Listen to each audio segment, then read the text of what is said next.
new here, welcome. My name is Rachel. Today we are going to be talking all about procrastination. It is almost a full-time hobby of mine. I've been doing lots of reading on procrastination ahead of this video, and it's something that 95% of people admit to doing, and I think the other 5% are probably lying. Like, I don't think anybody has ever not procrastinated on a task. I've been doing some research and I have found 9 different techniques for ditching procrastination and just getting stuck into a task. So I have a task to complete, which I have been procrastinating on a little bit more than normal, I think because it feels like a very big task, and I have an assignment to write for university. I'm currently studying towards an MBA, so a master's in business. I have an assignment to write and I've been putting it off for quite a while, so I thought this was a really good opportunity to not only be productive but also to try and make some long-term changes to how I approach difficult tasks that I really don't want to do. So when I've been researching this and procrastination as a whole, there've been some really key things that I've pulled out, and a couple of those are the main reasons people procrastinate, and these were all pretty obvious to me, but I just wanted to run through them super quickly to give you guys an understanding, because for me, understanding something really helps me tackle it better. So the main reasons that people procrastinate are basically boredom. You literally just don't want to do the task because it's boring. Being overwhelmed, so you might the task is so big you don't know where to start. Feeling low in energy and just feeling like you're not in the right headspace to complete the task. And then other similar reasons along those lines, just around the type of task, how engaging it is, how boring it is, and simply the fact that you don't want to do it. That's a little bit about what procrastination is, why we procrastinate, and actually knowing that 95% of people procrastinate actually made me feel a little bit better. And that actually brings me on to the first method of anti-procrastination technique that we're going to try, and that is to actually forgive yourself for past procrastination.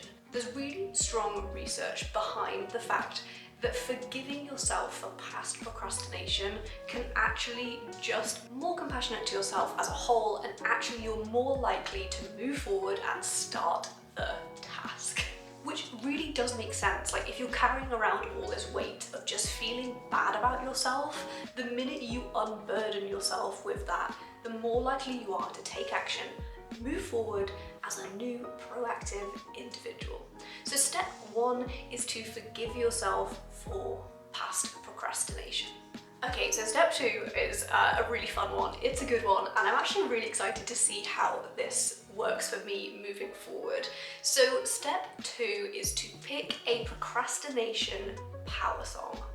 So you need to pick a song that gets you really energized, and you need to specifically play it anytime that you want to get into a high energy, focused, proactive zone. Our brains love to have triggers in order to create new habits. So if every time you play this song, you then go into focused, specific, targeted work, whenever your brain hears that song, it will naturally go into that state. Plus, if you're picking a song that already naturally gives you lots of energy, you're more likely to go into this task and succeed if you feel really good.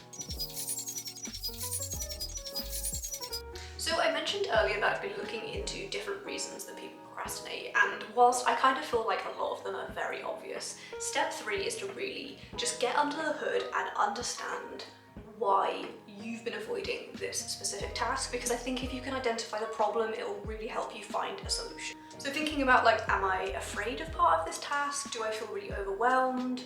Is it just that I just find it really boring and there's things I would rather do? So if you fill in the blank of this sentence, that I'm avoiding this task because, or I'm avoiding this task because I'm afraid that, what comes up for you?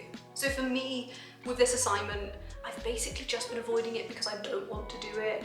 It's nothing more deep and meaningful than that. I just don't want to do it. I have things I would rather do, like create YouTube content, and yeah, I just don't want to. So maybe for me, I could try and find ways to make it more interesting, break it down into more manageable tasks so that I feel less overwhelmed.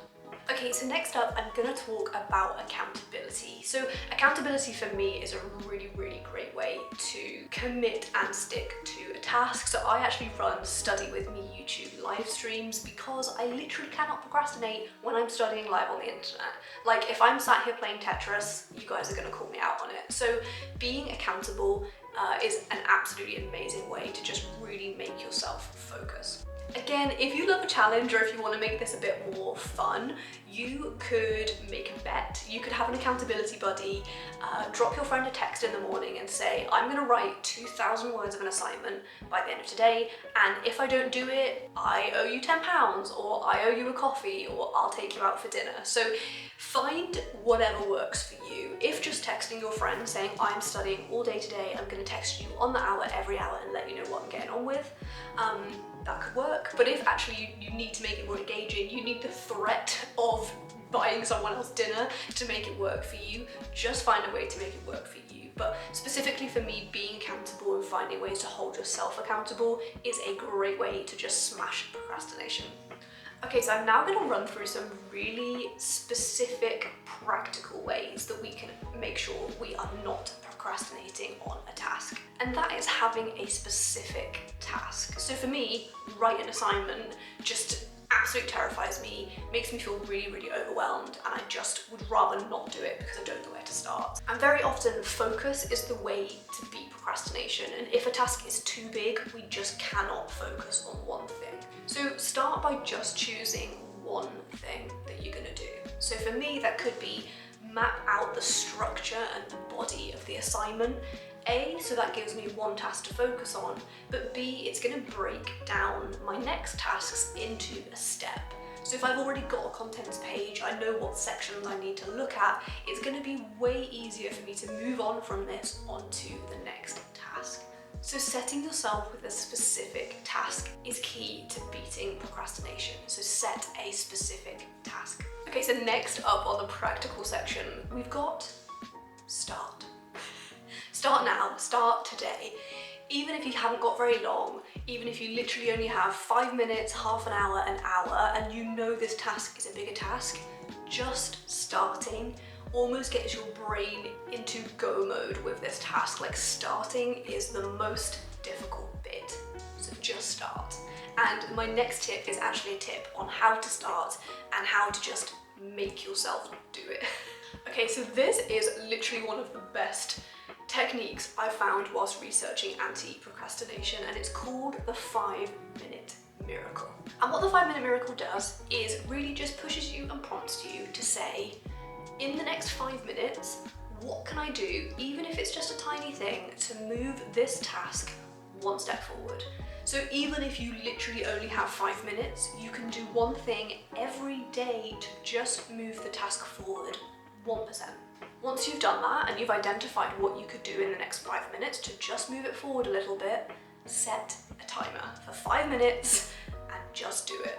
And the science and the research behind this is that statistically, once you've started something, you are 10 times more likely to actually finish it than if you've not started at all. So just remember that small action is still action and that 5 minutes can change the task. So once you've done your 5-minute miracle and you've made some progress, any progress, you can then take bigger steps into what I call a power hour. So step 1 involved in a power hour is removing all distractions. So like I never have my phone in the room with me when I'm trying to do a task like this because I'm just setting myself up to fail.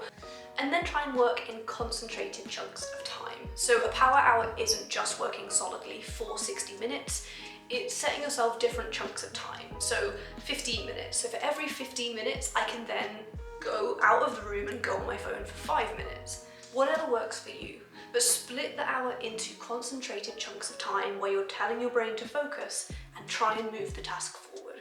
So scientists have literally discovered that our brain does learn, grow and develop in peaks and troughs. And having a power hour where you're having dedicated time to focus and then dedicated periods of rest honors those peaks and troughs, and it stops you fighting your brain and trying to make it focus. Okay, so my final top tip when it comes to beating procrastination is actually just to make it fun. So that could be giving yourself a reward when the entire task is finished, or something as simple as within that power hour, for every 15 minutes of focus that you do, you can eat one digestive biscuit. Food, for me, is a great motivator, and I literally buy like snacks specifically for studying. So for me today, I've actually just bought a new pin board that I'm desperate to pin little pictures and Polaroid pictures of me and James up in my office. It's literally just behind the camera. And I think what I'm going to do is that for every half an hour of assignment writing, I can pin one picture up onto the board, so that at the end of the day, not only will I have completed this assignment, but I'll also have created a lovely pin board which I've been desperate to create. Again, coming back to the science, research shows that if you reward your brain for completing tasks, it's far more likely to reduce the procrastination in the future. So if you're tackling tasks and rewarding yourself little bit by little bit with a big reward at the end, your brain is far more likely to feel positively towards completing tasks like this in the future. So I've done the research, I've talked you through it, we've looked at the science, we've looked at the fun, intangible bits, and then we've also looked at the really practical methods and skills that you can implement to cut out procrastination. So I guess I need to stop procrastinating, and the only thing left to do is to actually just write this assignment. So I'm gonna take my own advice. I'm gonna have a 5-minute miracle session, map out the structure of the assignment that I need to write. I'm gonna come back and let you know how I got on.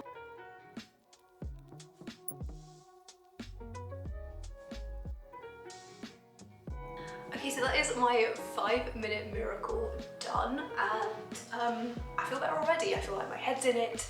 I feel like I've got even just getting all of the tabs open on your computer that you need in order to write an assignment, I just feel in the zone.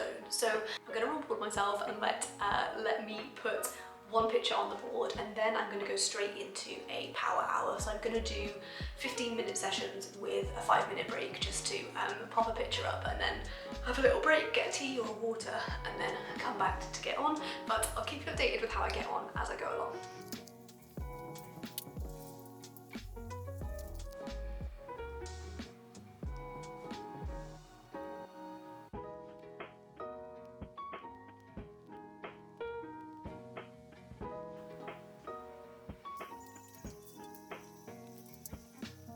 Okay, so that is 15 minutes into my first power hour.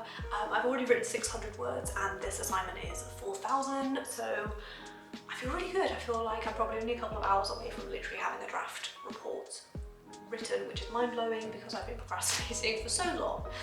So I'm just going to keep pushing ahead. I'm going to have a little break, just refresh my glass of water, and then I'm just going to keep going with more and more bursts of 15 minutes, and I will show you the progress of my picture board as we go along.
Hey everybody, it is literally 4 hours later, and this is by far the most productive session I think I've ever had doing uni work. It's been 4 hours, I've literally done 3,000 words of my assignment. I'm almost there with a first draft of the assignment in 4 hours.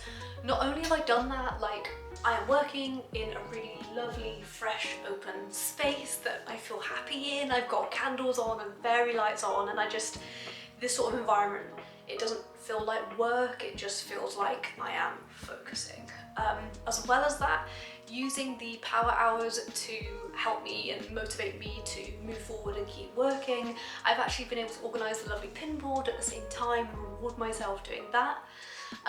Because I'm nearly there, I'm literally just going to do one more 15-minute session to get this tidied up.